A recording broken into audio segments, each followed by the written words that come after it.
We'll be analyzing data with regressions and successive differences. Whenever you have a set of data, and here I've got 3 tables that look at independently, you want to be able to determine what family of function it comes from. Is it linear, quadratic, cubic, exponential, anything? And there's a few ways to go about that. One way is to look at what's called successive differences, meaning finding the change as the table moves. It's important that the x-axis is always moving by the same amount. It doesn't have to always be counting up by ones, although it's easiest if the x-axis always counts by ones. It can count by 2s or 0.5s or whatever. But as long as the x always has the same change, you can analyze the change in the y. So from 42 to 56, that goes up 14. And from 56 to 72 is 16, and 72 to 90 is 18, and then 20, 22, 24. And this is called the first difference. I did the first set of differences. So the first difference has a pattern to it. It's going up 2 each time. But what I'm actually looking for is the same number each time.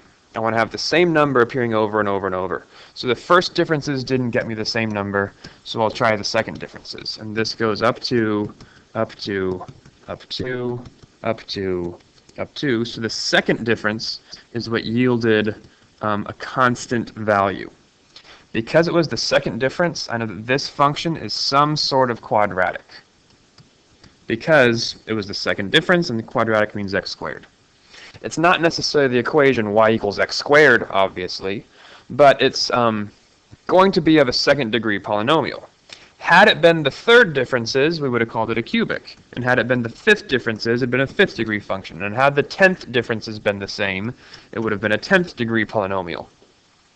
So any polynomial form, if you keep on taking successive differences, will eventually yield you the same repeating value over and over and over. Like here is an example of a cubic. This is literally just an equation, y equals x to the third. But if I check the differences, this from -8 to -1 is up 7, up 1, up 1, up 7, up 19, up 37. Well, there's the first differences. Those aren't the same. So now let's check the second differences. From 7 to 1 is down 6, from 1 to 1 is up 0, from 1 to 7 is up 6, from 7 to 19 is up 12, and from 19 to 37 is up 18. The second differences aren't the same, but the third differences will be. -6 to 0 is up 6, up 6, up 6, up 6. The third differences were the same, so this is cubic. Any polynomial will yield you that sort of result. So I want to talk about how to find this equation now. So we'll go back to this first set of data. I want to show you how, people are always asking me, how can I plug in points into my calculator, just straight up points. The way to do that is you press the stat button, and you just have it edit. And in L1, I'm going to put all the x values. So this is going to be my L1 column, 7, 8, 9, 10, 11, 12, 13.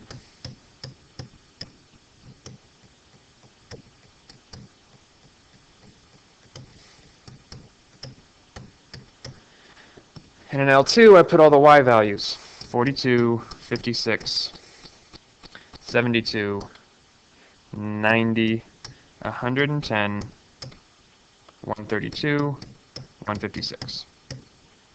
I always press a plus there at the end, 156 with no plus. I want to make sure these two columns are the same length, or else it won't work. It'll say error dimension mismatch if those aren't the same length. Now, usually we press y equals to graph, but there's these plots up here, and right now I can turn on plot 1. If I turn on plot 1, then it's going to graph a scatter plot of all the points from L1 and L2.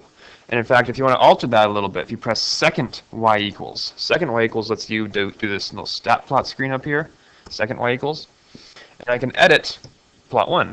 So right now the plot is on. It's set to graph points, but it could connect the dots, it could do a bar graph, it could do these box and whisker plots and histograms, all kinds of options. I'm pulling the x list from L1 and the y list from L2, but you can change that. And you can even change how the graph looks. Like we'll have this one graph in pluses, because that sounds kind of fun. And right now if I press graph, I'm not going to see anything. And the reason I don't see anything is because the window isn't set correctly. I have to change the window. The x values are going from 7 to 13, so I'll go from like 0 to 20, just to have space. The y values are going from 42 to 156, so I'll go from like 40 to 160, and I'll have that count by tens, just so it's not going to take too long. Then when I graph it, there's my points. Now, right now, we know that it's quadratic because we've run the successive differences, but it could look linear, and it could even kind of look exponential. So sometimes just looking at a scatter plot doesn't give you enough information to tell what type of function it is. But now that we've got the points graphed, we can do what's called, we can run a regression. I press the stat button, scroll over to calculate, and first I'm going to calculate a quadratic regression because we found this is a quadratic function. And the quadratic regression looks like that. It's actually x squared minus x. So it gives you ax squared plus bx minus c. The a value is 1, the b value is -1. So if I go to my calculator and I type in 1x squared minus x squared minus x, because that was the regression we were given, that graph matches the data perfectly. But here's something really, really useful about these regressions here. Right now it's just giving me the equation, and you might have to change the setting on your calculator. So to get some more information, press second 0, which pulls up your catalog. That was second 0. And you want to scroll down to diagnostics, and scrolling all the way down to D can take a while. So you can just press the letter D right here. Right here's the letter D. So I press that, and now here's all the D options. And I go to diagnostic on. I turn on my diagnostics. And now when I run this regression, it tells me one other really useful piece of information. It gives me this r squared value. And that r squared is your correlation coefficient. It's actually your correlation coefficient squared, kind of.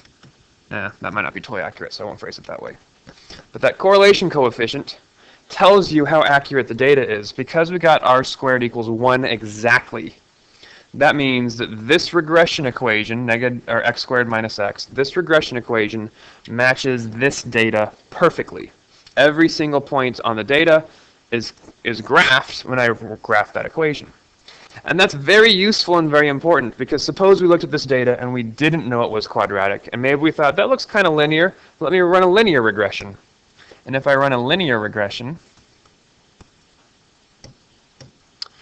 I get a correlation of 0.99, which is also really, really good, which means that for just this very small set of data, both the quadratic and the linear stuff looks okay, even though it's clearly growing really, really quickly.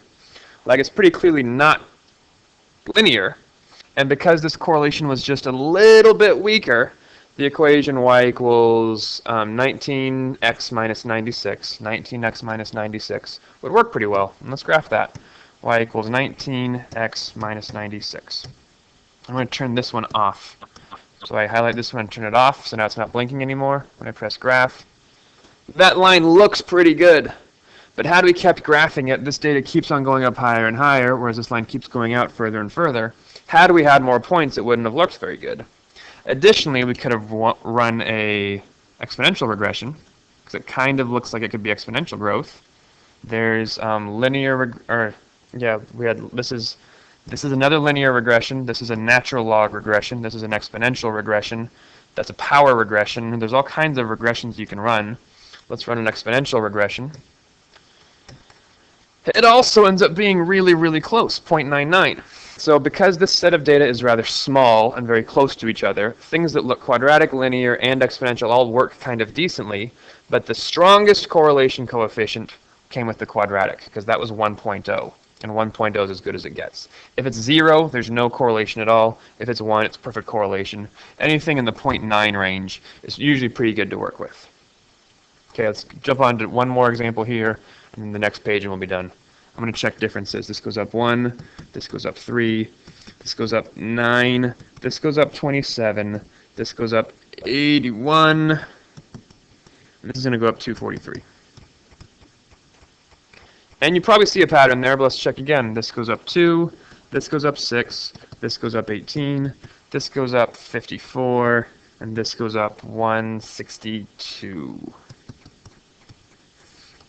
Up 4, up 12, up 36, up 108.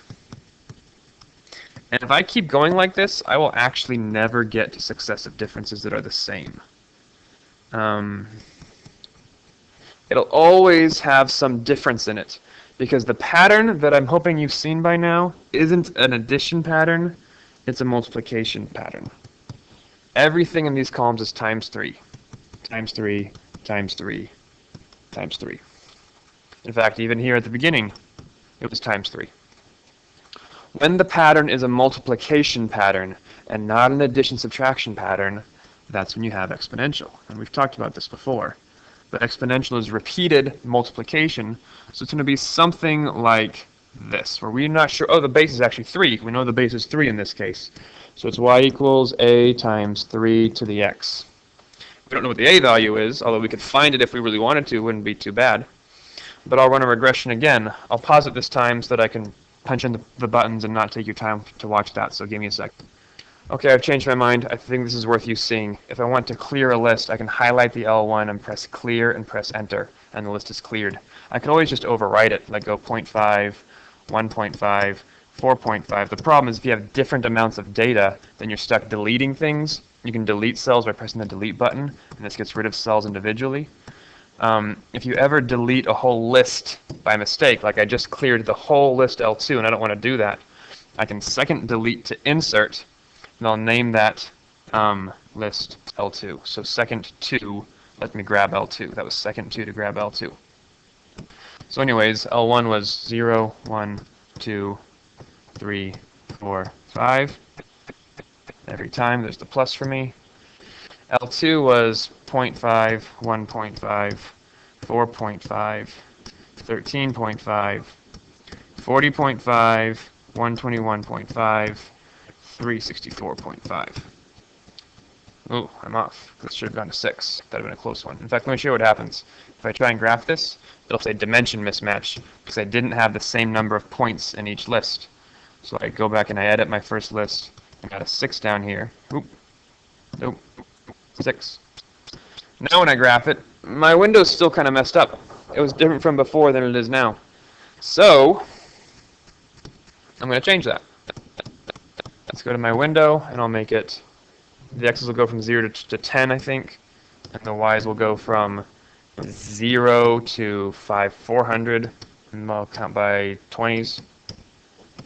And there's that. And that clearly looks exponential. But if I calculate the exponential regression and get that equation, it's 0.5 times 3x squared with a perfect correlation because I made up this function. If I press vars, scroll down to stats, jump over to equation, and press enter on the regression equation, didn't do what I wanted to, so never mind, ignore that. Sometimes you'll get data that doesn't actually, you can't really tell what it is. I can't tell if that's quadratic or if that's exponential. It's clearly not linear because of that curve to it. So I would plug all of these points into my calculator, run the regression on both of them, and check the correlation coefficient. Whichever has the stronger correlation coefficient represents the type of data that it's running. This isn't going to give me clean, perfect points. The correlation won't be 1, but it'll be stronger for one than the other, and that's the one that I should pick. Thanks for your time.